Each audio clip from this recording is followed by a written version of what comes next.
Dans votre discours, vous avez parlé de tout ce qui avait bien fonctionné au cours des derniers mois. Mais pourriez-vous nous dire ce qui n'a pas aussi bien fonctionné? Qu'est-ce que vous avez appris de tout cela et comment en tiendrez-vous compte à la Chambre au cours de semaines qui seront peut-être un peu tendues?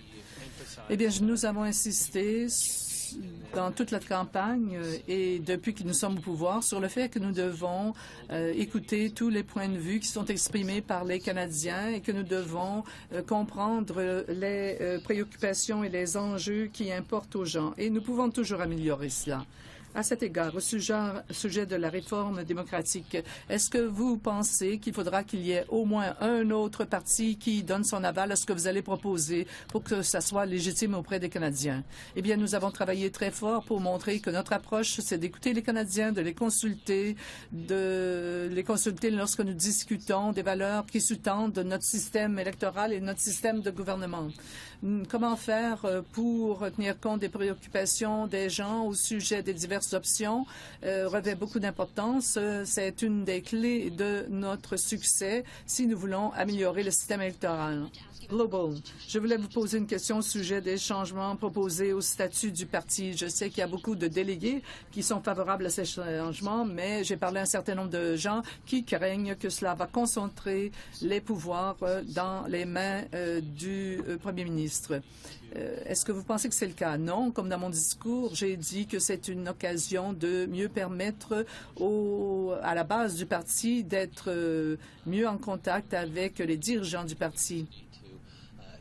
En cette époque moderne, nous pouvons recourir à divers outils pour faire participer les gens à des conversations. Nous avons constaté qu'il y avait plusieurs paliers du gouvernement qui jouaient un rôle d'obstacle. Voilà un autre exemple du fait que nous voulons ouvrir le parti et que nous voulons faire confiance aux Canadiens. Et c'est ce qui assure notre réussite comme parti politique. Nous espérons que cela va aussi assurer notre succès comme gouvernement. Certains des délégués auxquels j'ai parlé disent qu'ils craignent de faire part de leurs préoccupations en raison de la possibilité de représailles. Nous ne sommes pas un parti qui en veut aux gens. Nous avons toujours accepté toute une vaste gamme de vues. En fait, c'est l'une des grandes forces du Parti libéral.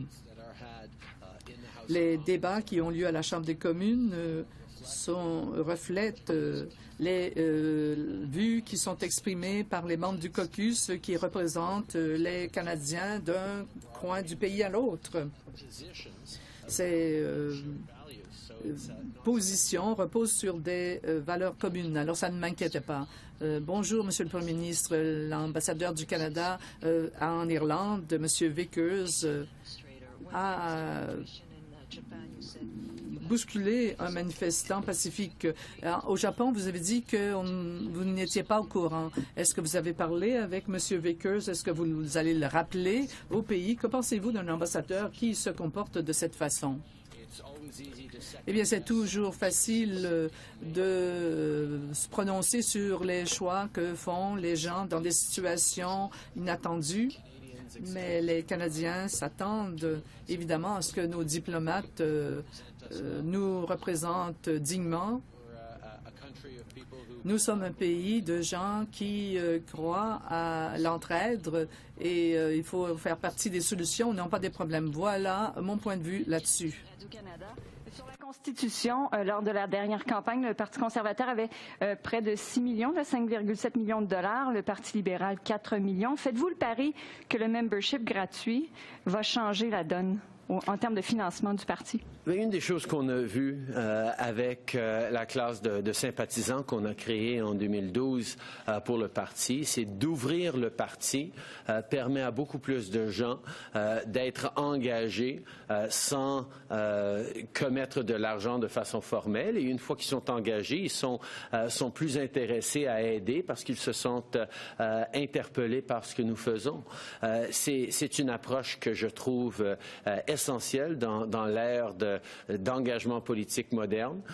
Pour moi, d'ouvrir le parti, d'inviter les gens à venir participer avec vous, tout en travaillant pour mieux mériter leur appui et essayer de les transformer en donateurs. C'est exactement le processus que le Parti libéral va suivre. Quand vous dites aider, vous voulez dire aider financièrement?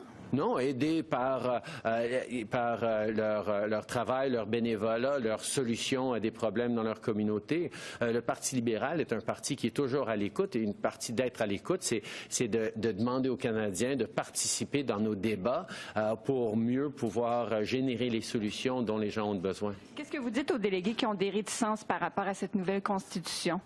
Par rapport au fait, justement, qu'on ouvre ça à des gens qui n'auraient pas payé de frais d'adhésion, et sur le fait qu'ils auraient aimé être consultés plus longuement une fois que le document a été rendu public?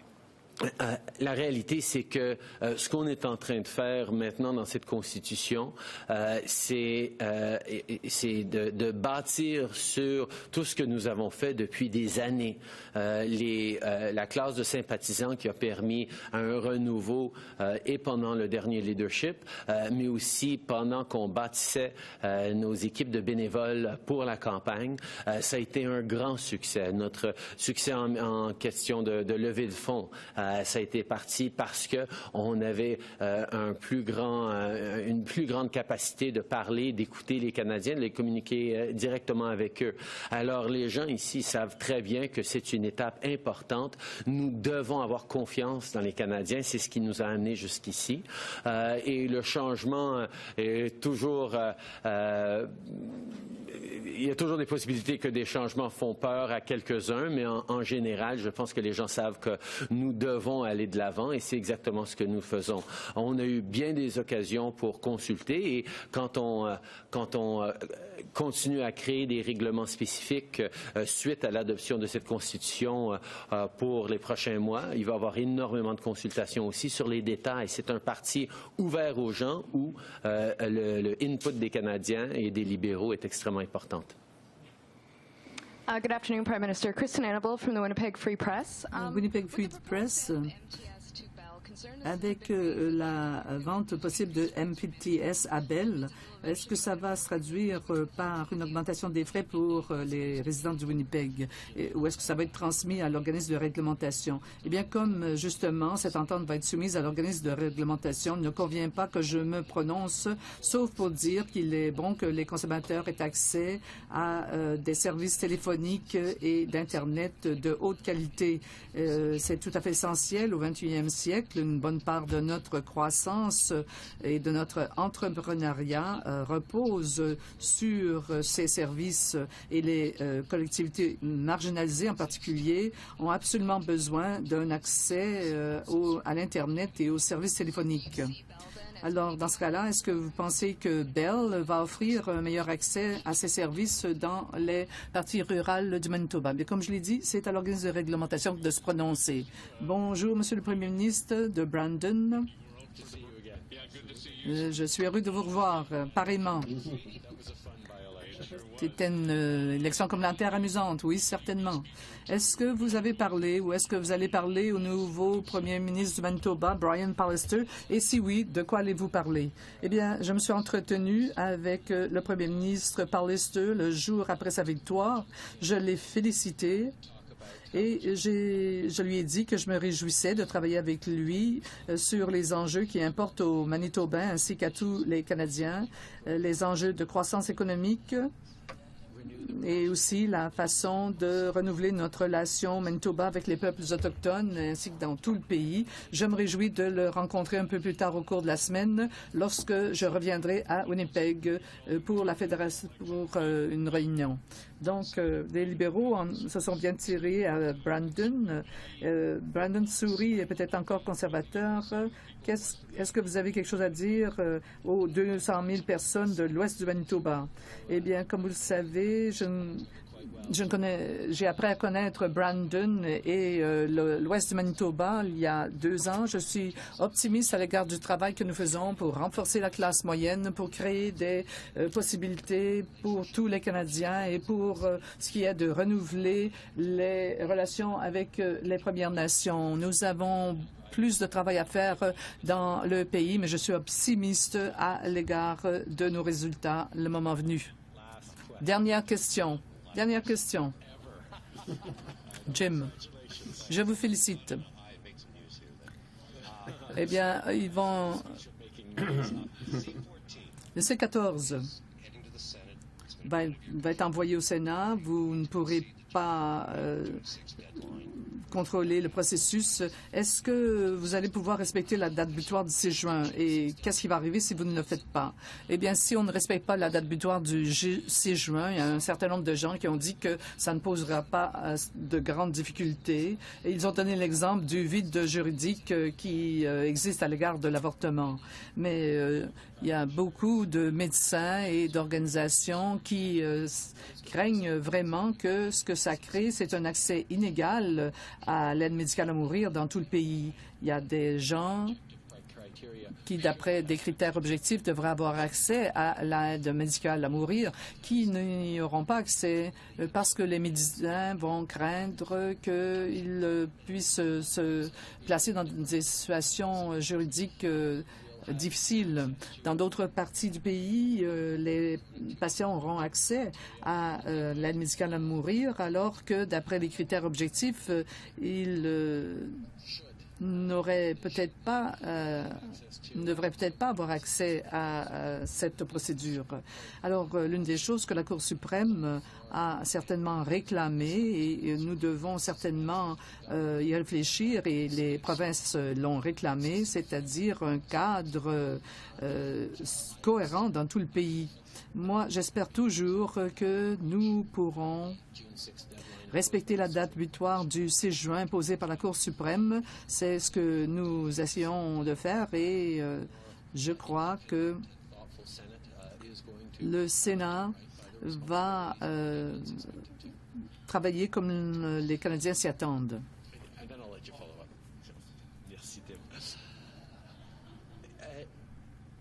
Il y a des gens qui disent que ce serait peut-être pas grave si la date, l'échéancier du 6 juin est dépassé pour la question de l'aide médicale à mourir. Mais j'ai parlé à beaucoup de médecins qui sont préoccupés par le fait qu'il y aurait un accès très inégal à travers le pays à partir de ce moment-là. Il y aurait peut-être des gens qui devraient avoir accès à l'aide médicale à mourir, qui ne vont pas pouvoir trouver de médecin ou d'aide médicale pour pouvoir l'avoir parce que la peur d'un manque d'encadrement législatif pourrait décourager les médecins d'aller de l'avant.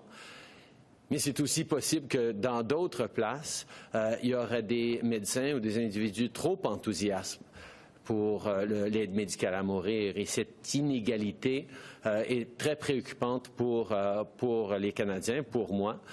Certainement, les provinces et la Cour suprême s'attendent à ce qu'il y ait un encadrement à travers le pays qui protège les plus vulnérables tout en respectant et défendant les droits, les libertés, les choix des Canadiens. Bon, le Sénat moins partisan, plus indépendant que vous visez, eh bien, si ce Sénat vous renvoie le C-14 amendé, est-ce que vous direz que le Sénat fait le travail qu'il est censé faire? Eh bien, nous l'avons dit depuis longtemps, que le Sénat doit être moins partisan, plus indépendant, et nous avons bonne confiance. Nous pensons que des vues vont être exprimées au Sénat, comme cela a été le cas à la Chambre des communes. Et parmi les Canadiens, il y a des gens qui pensent que nous aurions dû aller plus loin avec ce projet de loi. Il y a des gens qui pensent le contraire, que nous sommes allés trop loin. Comme gouvernement, nous sommes bien conscients du fait qu'il s'agit d'un grand pas pour le Canada et les Canadiens. C'est une première étape. Il y aura beaucoup plus de discussions dans les années à venir sur différents cas et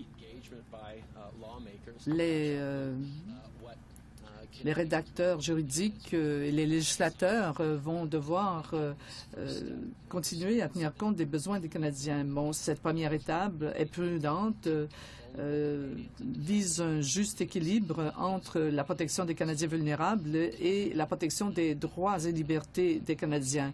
Nous pensons avoir atteint le bon équilibre et je me réjouis de créer un cadre législatif comme la Cour suprême nous a demandé de le faire.